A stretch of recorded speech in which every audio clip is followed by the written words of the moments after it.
আসসালামু আলাইকুম। দেখতে পাচ্ছেন পানি সম্পদ মন্ত্রণালয়ে একটি নিয়োগ বিজ্ঞপ্তি দেওয়া হয়েছে। এখানে বাংলাদেশের সকল জেলা থেকে নারী এবং পুরুষ উভয়ই আবেদন করতে পারবেন। তো আজকের ভিডিওতে আমরা আলোচনা করব কি কি পদে আবেদন করা যাবে, আবেদন করার যোগ্যতা, কবে আবেদন শুরু হবে এবং কবে শেষ হবে বিস্তারিত। তো বন্ধুরা, ভিডিওটি শুরু করার আগে আপনাদের কাছে ছোট্ট একটি রিকোয়েস্ট, যারা আমার চ্যানেলে নতুন আসছেন চ্যানেলটিকে সাবস্ক্রাইব করে বেল বাটনটি অন করে দিবেন, যাতে এরকম নতুন নতুন ভিডিও প্রতিনিয়ত আপডেট পাওয়া যায়। তো কথা না বাড়িয়ে আমরা মূল আলোচনায় চলে যাই। তো আমরা প্রথমে দেখে নিব যে এর আবেদন কবে শুরু হবে। তো দেখতে পাচ্ছেন এর আবেদন শুরুর তারিখ 19 মে 2026 সকাল 10টা থেকে এবং আবেদন করা যাবে 8 জুন 2026 বিকাল 5টা পর্যন্ত। আবেদন করার জন্য একটি ছবির প্রয়োজন পড়বে। ছবির সাইজ হবে 300x300 পিক্সেল এবং একটি স্বাক্ষরের প্রয়োজন পড়বে। স্বাক্ষরের সাইজ হবে 300x80 পিক্সেল। আবেদন করার জন্য একটা লিঙ্ক দেওয়া আছে, এই লিঙ্কে প্রবেশ করে আপনাদের আবেদন করতে হবে। তো আপনাদের সুবিধার্থে আমি ভিডিও ডেসক্রিপশনে লিঙ্কটি দিয়ে দিব, সেখান থেকে আপনারা আবেদনটি করে নেবেন। তো আমরা এখন পদের নাম আলোচনা করব। তো প্রথমে দেখতে পাচ্ছেন অফিস সহায়ক, বেতন গ্রেড হচ্ছে 20, পদ সংখ্যা রয়েছে 16টি। শিক্ষাগত যোগ্যতা প্রয়োজন পড়বে কোনো স্বীকৃত বোর্ড হতে মাধ্যমিক স্কুল সার্টিফিকেট বা সমমানের পরীক্ষা উত্তীর্ণ। এরপর দেখতে পাচ্ছেন অফিস সহকারী কাম কম্পিউটার মুদ্রাক্ষরিক, বেতন গ্রেড হচ্ছে 16, পদ সংখ্যা রয়েছে 9টি। শিক্ষাগত যোগ্যতা প্রয়োজন পড়বে স্বীকৃত বোর্ড হতে উচ্চ মাধ্যমিক সার্টিফিকেট বা সমমানের পরীক্ষা উত্তীর্ণ। কম্পিউটার প্রশিক্ষণ প্রাপ্ত হতে হবে এবং কম্পিউটার মুদ্রাক্ষরের সর্বনিম্ন গতি প্রতি মিনিটে বাংলায় 20 শব্দ এবং ইংরেজিতে 20 শব্দ থাকতে হবে। এরপর দেখতে পাচ্ছেন কম্পিউটার অপারেটর, বেতন গ্রেড হচ্ছে 13, পদ সংখ্যা রয়েছে 2টি।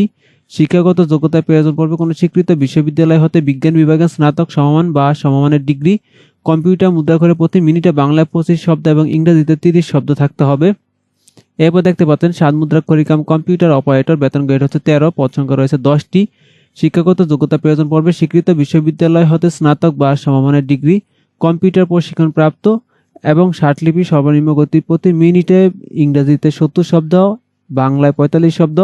কম্পিউটার মুদ্রাক্ষরে সর্বনিম্ন গতি প্রতি মিনিটে ইংরেজিতে 30 শব্দ, বাংলায় 25 শব্দ থাকতে হবে এবং কম্পিউটার ওয়ার্ড প্রসেসিং সহ ইমেল, ফ্যাক্স পরিচালনার দক্ষতা এবং অভিজ্ঞতা থাকতে হবে। তো এই ছিল পদগুলো। তো আমরা এখন দেখব যে আবেদন করার জন্য কত টাকা জমা দিতে হবে এবং কিভাবে টাকা জমা দিতে হবে। তো আপনারা দেখতে পাচ্ছেন টেলিটক সিমের মাধ্যমে ছকে 1 থেকে 3 নং ক্রমিকের জন্য পরীক্ষার ফি বাবদ 100 টাকা, টেলিটক সার্ভিস চার্জ বাবদ 12 টাকা সহ সর্বমোট 112 টাকা। 4 নং ক্রমিকের জন্য পরীক্ষার ফি বাবদ 50 টাকা, টেলিটক সার্ভিস চার্জ বাবদ 6 টাকা সহ সর্বমোট 56 টাকা। আবেদন করার 72 ঘন্টার মধ্যে জমা দিতে হবে। কিভাবে টাকাটি জমা দিবেন? আপনাদের টেলিটক সিমের মাধ্যমে মেসেজ অপশনে গিয়ে MOWR লিখে স্পেস দিয়ে ইউজার আইডি লিখে সেন্ড করতে হবে 16322 এই নাম্বারে। এরপর আপনাদের এরকম একটি মেসেজের রিপ্লাই দেওয়া হবে, সেখানে আপনাদের 8 ডিজিটের পিন নাম্বারটি দেওয়া থাকবে। তো আপনাদের দ্বিতীয় মেসেজ অপশনে গিয়ে লিখতে হবে MOWR লিখে স্পেস দিয়ে ইয়েস লিখে স্পেস দিয়ে পিন নাম্বার বসিয়ে সেন্ড করতে হবে 16322 এই নাম্বারে। এরপর আপনাদের আরেকটি মেসেজের রিপ্লাই দেওয়া হবে, সেখানে আপনাদের ইউজার আইডি এবং পাসওয়ার্ড দেওয়া থাকবে, সেটি আপনাদের সংরক্ষণ করে রাখতে হবে। পরবর্তীতে যখন অ্যাডমিট কার্ড ডাউনলোডের সময় হবে, তখন আপনাদের এই ইউজার আইডি এবং পাসওয়ার্ডটি ব্যবহার করে আপনাদের অ্যাডমিট কার্ডটি ডাউনলোড করতে হবে। তো এই ছিল আজকের আলোচনা। তো আশা করছি আজকের ভিডিওটি আপনাদের ভালো লেগেছে। আর যদি ভিডিওটি ভালো লেগে থাকে তাহলে অবশ্যই চ্যানেলটিকে সাবস্ক্রাইব করে বেল বাটনটি অন করে দিবেন।